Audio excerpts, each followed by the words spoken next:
I've been looking at research regarding PlayStation hacks due to I've got a new PlayStation Mini, and I've seen loads of tutorials online regarding Auto Bleem and some other software, and it got me thinking about the original PlayStation, which I had back in the 90s. And I remember a hack being created where you can copy games and you can play them in the PlayStation 1, but it wasn't straightforward because as soon as you shut the lid, it would know that it was a fake game. So the workaround for this was to use what they used to call at the time a matchstick hack. However, I've tried to Google it, trying to show someone else who's got an old style PlayStation on how to do this, and I can't find any tutorials because everything's about the new PlayStations. And obviously, being back in the 90s, a lot of the feeds and stuff that would have been there have obviously gone further and further back, and you'd probably have to go to page like 100 just to see it. So I thought, I'd explain what the matchstick hack was. So basically, what happened was PlayStation 1, when you shut the lid, it had a little like a kind of like a pointer that pushes a button in to say that the lid is shut. And as soon as you opened it, because it's no longer touching that button, it knew that you'd opened up the lid.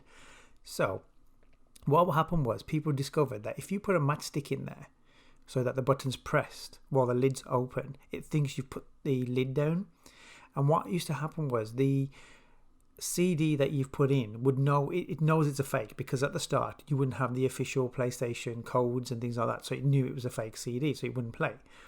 So the workaround for this was to load up a real game, open up the PlayStation, put the matchstick in so that it starts to think. Put the game in, the original game in, right? Then put the matchstick on and put some blue tack on it so that it stays in place. And what happens is then the CD will spin. As soon as you see the PlayStation logo, that means it's accepted all the codes.